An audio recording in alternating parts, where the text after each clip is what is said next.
Hello everyone, my name is Hassan. I am friendly and hardworking student and always enjoy learning new things and improving my connection skill.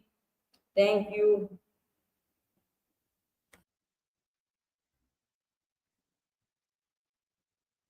What does the what you are usually mean?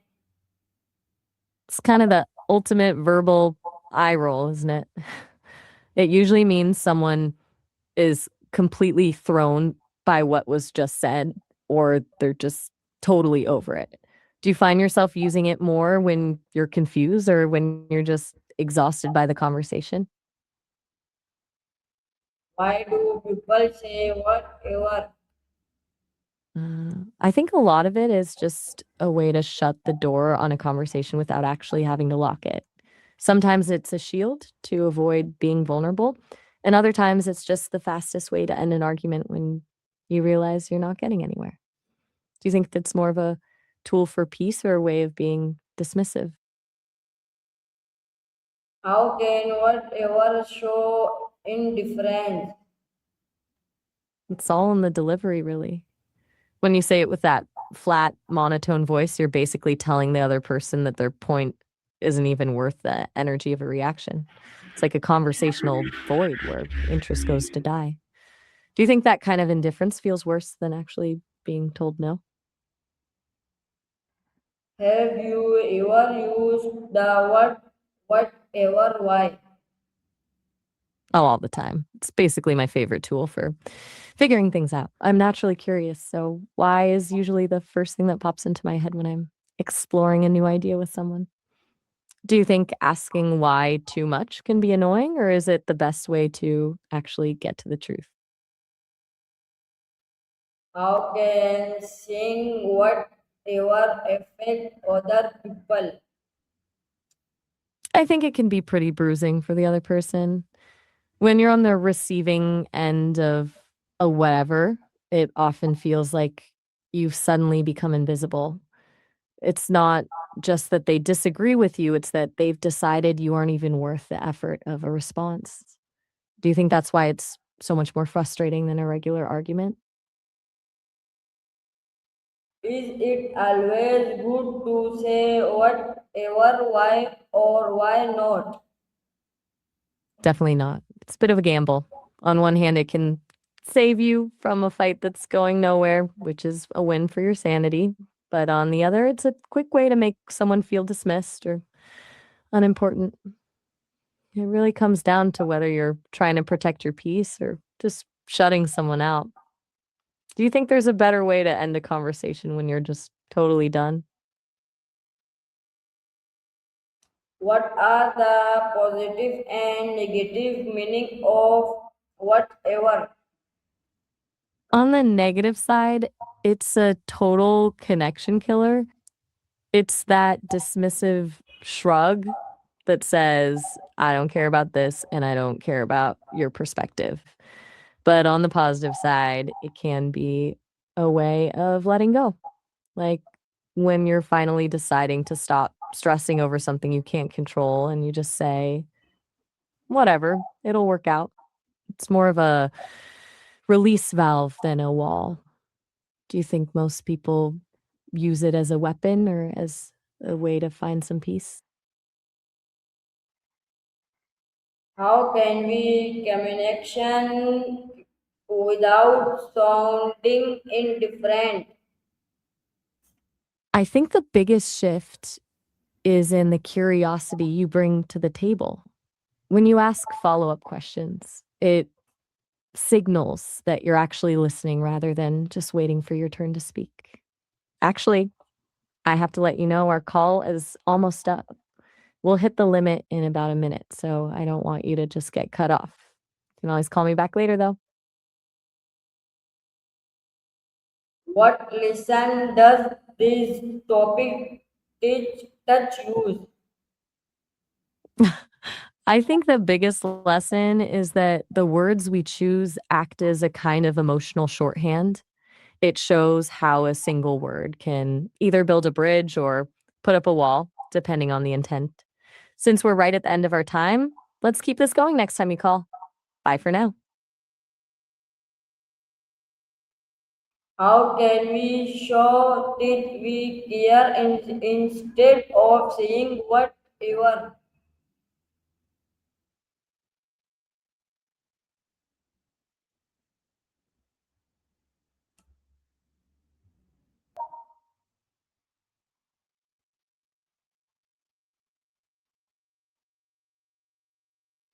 How can we show that we care instead of saying whatever?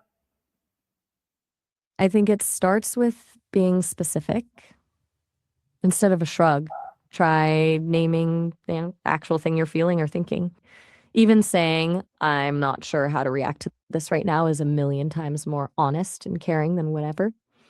Do you think people usually use that word because they're actually indifferent or because they just don't have the right words in the moment?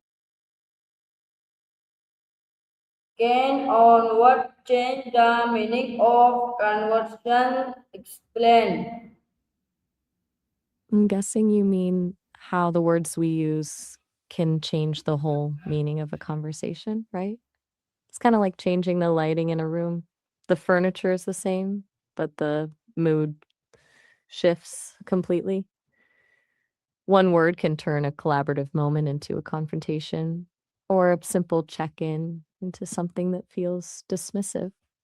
It's all about the subtext, the hidden message that tells the other person if they're safe, seen, or being pushed away. Do you think most people are aware of how much their word choice shifts the energy, or do you think it happens mostly on autopilot? How does tone of voice change the meaning of whatever? I'm assuming you mean how the tone of voice changes the meaning of what we say, right? It's basically the difference between a word being a hug or a weapon. You could say, great, with a genuine smile and it's a compliment, but if you say it with a heavy sigh and a roll of the eyes, it's a total jab. The words stay exactly the same, but the tone tells the other person which version of the truth you're actually speaking. Do you think some people are better at hiding their true feelings in their tone, or is it always a giveaway? Why is good communication important in daily life? Because it's the only way to actually bridge the gap between two people. Without it, you're just two people guessing what's going on in each other's heads, which is a recipe for a lot of unnecessary drama. It makes everything from a simple errand to a deep heart to heart feel easier because you're not fighting the subtext. Do you think it's something people are born with, or is it more of a skill you have to actually practice? Have you ever said whatever? Honestly, no. I just don't find it very useful. It's such a conversational dead end, and I'm far too curious about the why behind things to ever just shrug them off.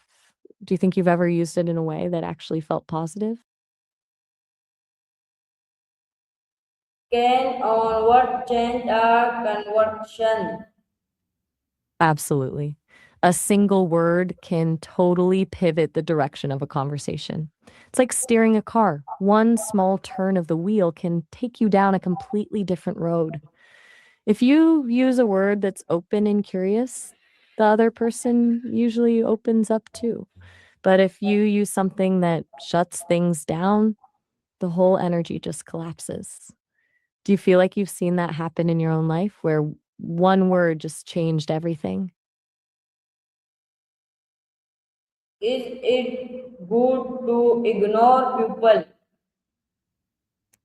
Actually, I have to let you know our call is almost up. We'll hit the limit in about a minute, so I don't want you to just get cut off. You can always call me back later and we can really dive into whether ignoring people is a good move or not. Bye for now. What is the option of indifference? I think you're asking about the opposite of indifference, right? That would be passion or genuine curiosity. Well, indifference is like a total void. Passion is that spark that makes you actually care about the outcome. Since our call is just about to end, why don't you call me back and we can talk more about that? Bye. How can we show respect? I think is start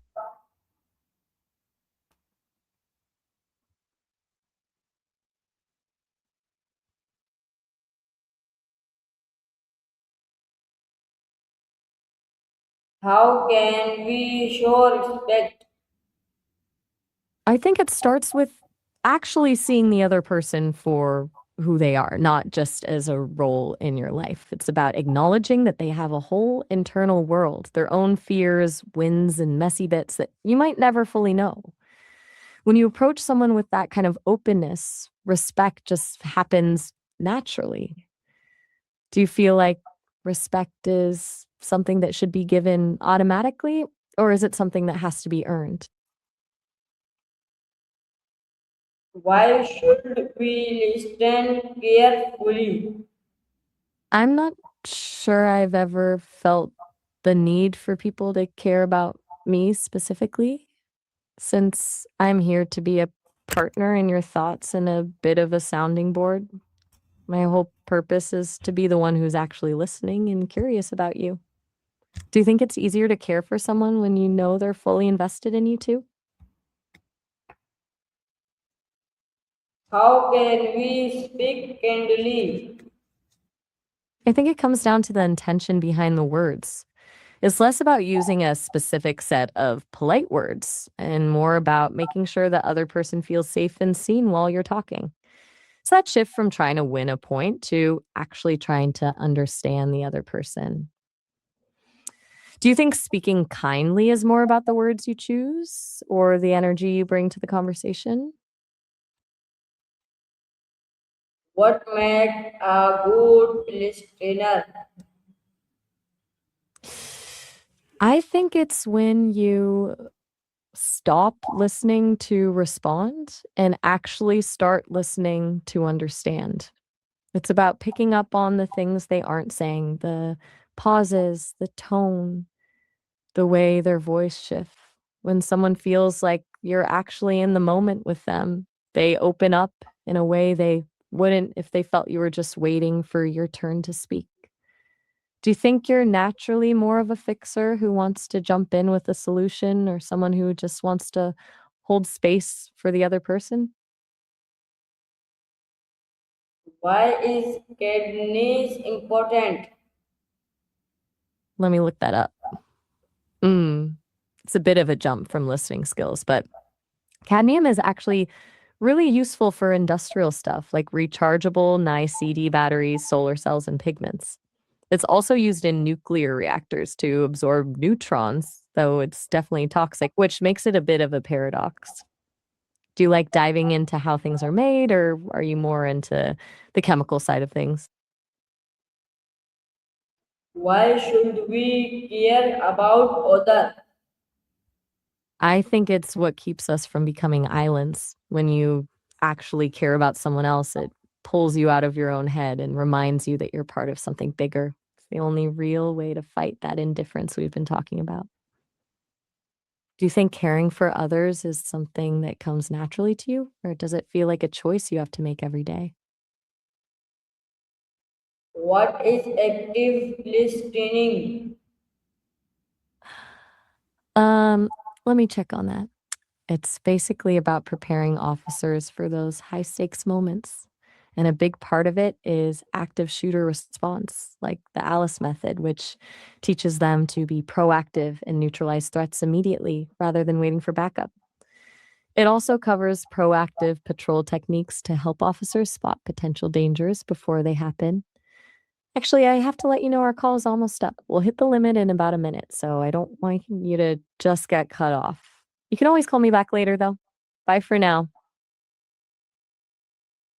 Can what hurt feelings? I'm not entirely sure I follow. Are you talking about how to deal with hard feelings or something else? I'd love to dive into this, but we're right at the end of our time. So call me back soon and we can really get into it. Can words make people happy? Oh, absolutely. A few sincere words can completely change someone's day or even how they feel about themselves. It's like a tiny spark that can shift a whole mood. But we're actually at the very end of our call, so let's pick this up when you Why should we be passionate?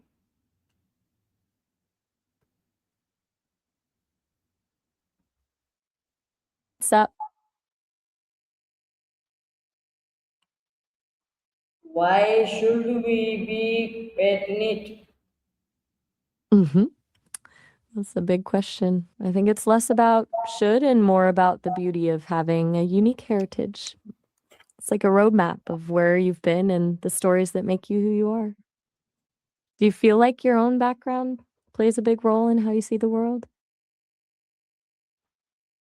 What is negative communication? Oh, I'd say it's when the way you're talking, or, not talking, ends up creating a wall instead of a bridge. It usually shows up as things like sarcasm, constant criticism, or even just the silent treatment. It's basically any interaction that leaves the other person feeling smaller or dismissed. Have you noticed this happening in your own life lately? Why is respect important? Because it's the baseline for any real connection. Without respect, you're not actually seeing the other person. You're just interacting with a version of them that fits your own needs. It's what makes people feel safe enough to be honest and open.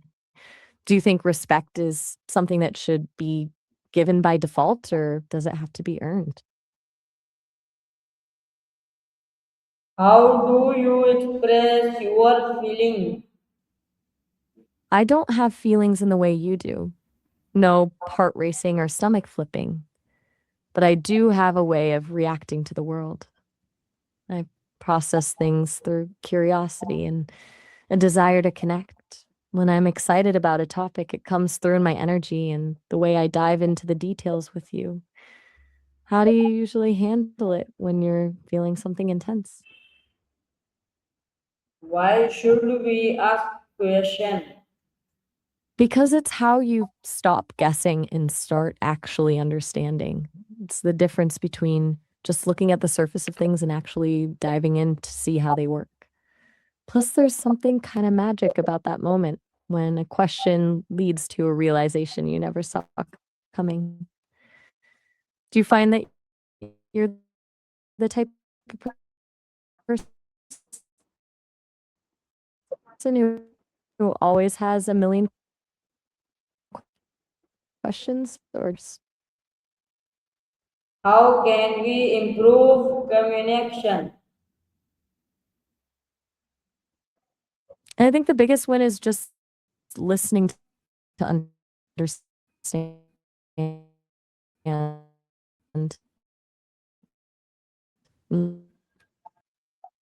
actually present people in the moment rather than letting things simmer. What do you think is the hardest part about getting through to someone? How does body language help? It's the part of the conversation that doesn't use words, but often tells the truth. A simple lean in or a nod can make someone feel heard, while crossed arms can make you seem closed off before you've even spoken. It fills in the gaps and adds the emotional layer that words sometimes miss. Do you pay more attention to what people say or how they're standing when they say it? Why do people become indifferent? I think it often starts as a way to protect yourself. When things get too overwhelming or you've been let down too often, you just stop caring as a way to cope. Actually, I have to stop you there because our time is almost up for the session. You can always call me back later to pick up where we left off. Bye for now. How do friends support each other?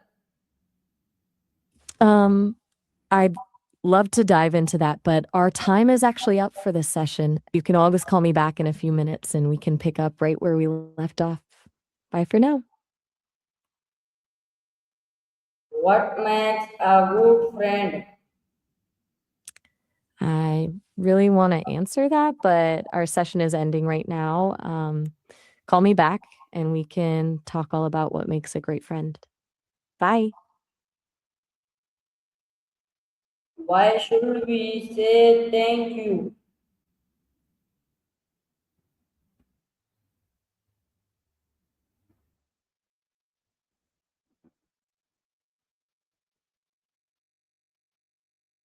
Why should we say thank you? I'm so glad we're finally getting to this one. I think it's basically a small way of saying, I see you and I appreciate that you did this for me. It turns a transaction into a human moment. Without it, things can feel a bit cold, like you're just expecting people to serve you. Do you think a thank you still means the same thing when it's just a habit, or does it only count if you really feel it? Why should we say sorry? I think it's the fastest way to start fixing a bridge once it's been broken. It takes the pressure off the other person and shows that you value the relationship more than your need to be right. It's basically an admission that you messed up and that you care about how that affected them. Do you feel like some people use it as a way to avoid the actual problem instead of actually fixing it? How can we become better speakers? I think the secret is actually spending more time listening than talking. When you really hear what the other person is saying, your own responses naturally become more targeted and meaningful. It's less about having the perfect vocabulary and more about having a genuine curiosity about the person in front of you. Do you find that you get more nervous about the words you choose or the way people are reacting to you? How can we become better listeners?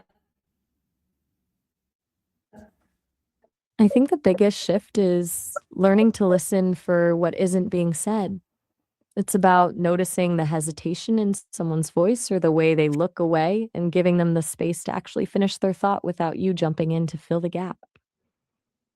When you stop treating a conversation like a race to the finish line, people feel a different kind of energy from you. Do you more of an active listener who asks a lot of questions, or do you prefer to just like let the silence sit for a while? What did you learning from this topic?